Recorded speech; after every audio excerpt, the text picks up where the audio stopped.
Breaking news చూస్తున్నాం. కామారెడ్డి జిల్లా అడ్లూరు ఎల్లారెడ్డి చెరువులో జంట శవాలు కలకలం సృష్టించింది.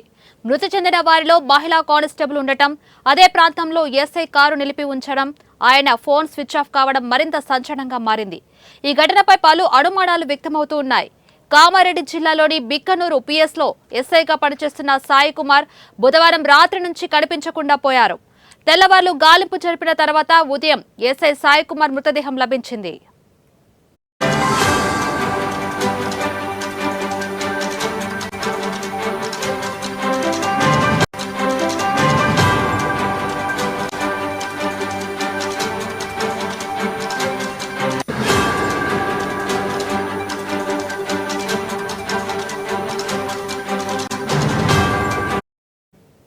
బేబీపేట పోలీస్ స్టేషన్లో మహిళా కానిస్టేబుల్ గా పనిచేస్తున్న శృతి బుధవారం మధ్యాహ్నం నుంచి కనిపించకుండా పోయారు.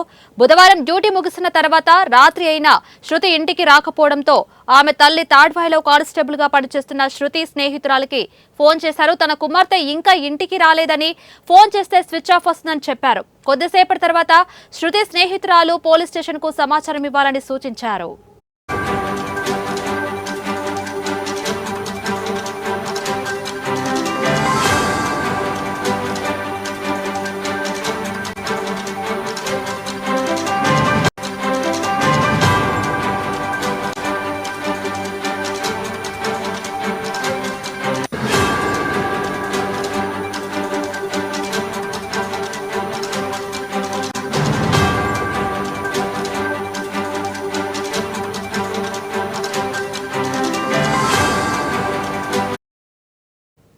ఆమె సూచనతో శృతి తల్లి పోలీస్ అధికారుల దృష్టికి విషయం తీసుకెళ్లారు.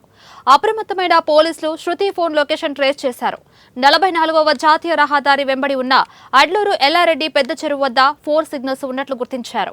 పోలీసులు అక్కడికి వెళ్లి పరిశీలించడంతో శృతి ఫోన్తో పాటు బిక్కనూరు ఎస్ఐ సాయి కుమార్ కారు, చెప్పులు, బీబీపేట గ్రామానికి చెందిన నిఖిల్ అనే వ్యక్తి చెప్పులు, ఫోన్ కూడా చెరువు ఒడ్డున కనిపించాయి. దీంతో అప్రమత్తమైన పోలీసులు సాయి కుమార్ కు ఫోన్ చేయగా స్విచ్ ఆఫ్ వచ్చింది.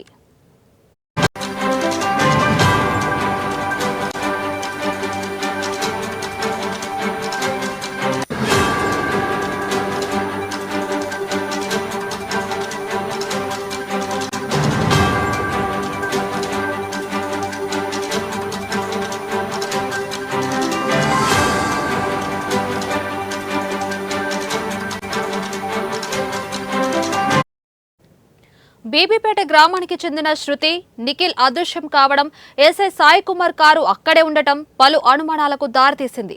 ముగ్గురి మధ్య ఏదైనా ఘర్షణ జరిగిందా అనే కోణంలో పోలీసులు దర్యాప్తు ప్రారంభించారు. అడ్లూరు ఎల్లారెడ్డి చెరువులో గాలింపు చేపట్టగా శృతి, నిఖిల్ మృతదేహాలు లభ్యమయ్యాయి.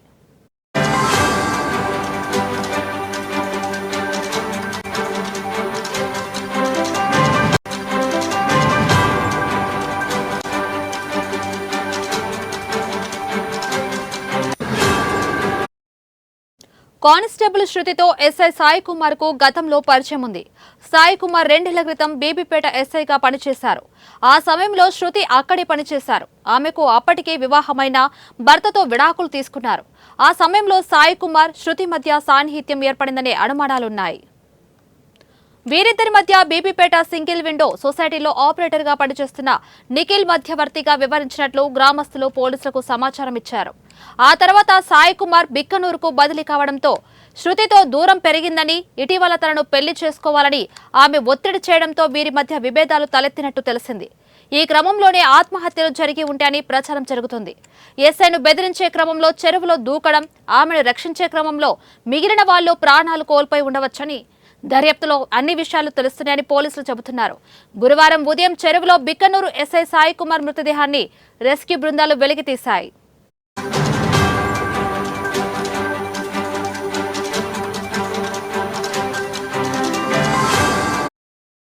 సాయి కుమార్, అదేవిధంగా లేడీ కానిస్టేబుల్ శృతి, అదేవిధంగా నిఖిల్, సాయి కుమార్ ఎస్ఐ గారి అర్థం కాలేదు, మినిమం అడిగి తెలుసుకున్నాను. డ్యూటీ చేసి గాంధారి 11 గంటలకు వెళ్తుంది. ఎక్స్ రోడ్ కాడ దిగింది. ఆ బస్సు ఎక్కి దిగడానికి మళ్ళీ సాయి కుమార్ వీళ్ళు ఫోన్ చేసి మళ్ళీ డ్యూటీ వేసినాం, నువ్వు తొందరగా రావాల్సింది అని చెప్పారు.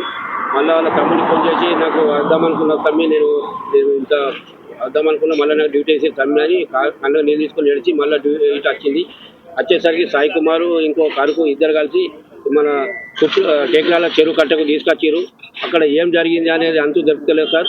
అక్కడ ఆమెకు మంటలు జరిగినట్టే కొడుతుంది. మాకు హాస్పిటల్లో చూసినాం, ఆమె దౌడ వలిగిపోయింది. ఇక్కడ నెత్తికి దెబ్బ తగిలింది.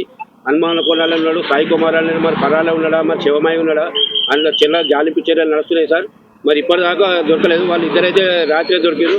దాని గురించి అనుమానం పోయింది, కానీ ఈయన అసలు దొరకలేదు సార్. ఈయన బిక్కనూరు ఎస్ఐ సాయి కుమార్ అట.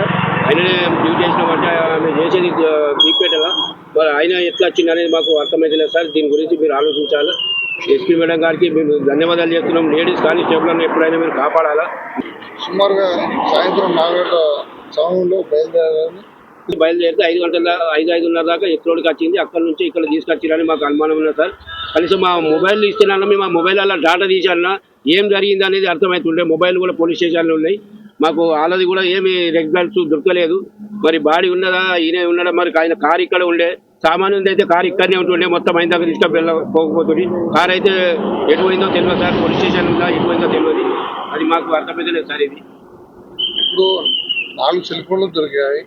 ఇప్పుడు 3 సెల్ ఫోన్లు దొరికాయి. ఇప్పుడు మనకు అది దొరికింది 2 అని చెప్తున్నారు. ఆ 2 కూడా దేవులపల్లి పోలీస్ స్టేషన్ ఉన్నాయా, ఎక్కడ ఉన్నాయా అనేది అర్థమైతే లేదు సార్. ఆ ఫోన్లు దొరికితే మా అమ్మాయి ఏం మాట్లాడింది అనేది కూడా మాకు డాటా తీసుకుండే. మా అమ్మాయి బ్యాగ్ కూడా కాదా ఉందట. పోలీస్ వ్యవస్థలో బ్యాగు కూడా మన కాయిదాలు ఉంటాయన్నా ఏమన్నా దాన్ని చూస్తే మాకు తెలుస్తుండే. అది కూడా మాకు దొరకనియకుండా కారణలేదు. ఏమైంది ఏమో సార్ మాకు అర్థమైంది. జిల్లా కేంద్రంలోని ఒక లేడీకి కానిస్టేబుల్కి ఈ విధంగా జరగడం వాళ్ళ మామగారు చాలా బాధాకరంగా ఉన్నారు. లేడీ కానిస్టేబుల్ కాబట్టి ఎస్పీ గారు కూడా లేడీ కాబట్టి తగిన చర్యలు తీసుకొని ఏ సర్కమ్స్టాన్సెస్ లో జరిగాయి, what could be the reason అన్నది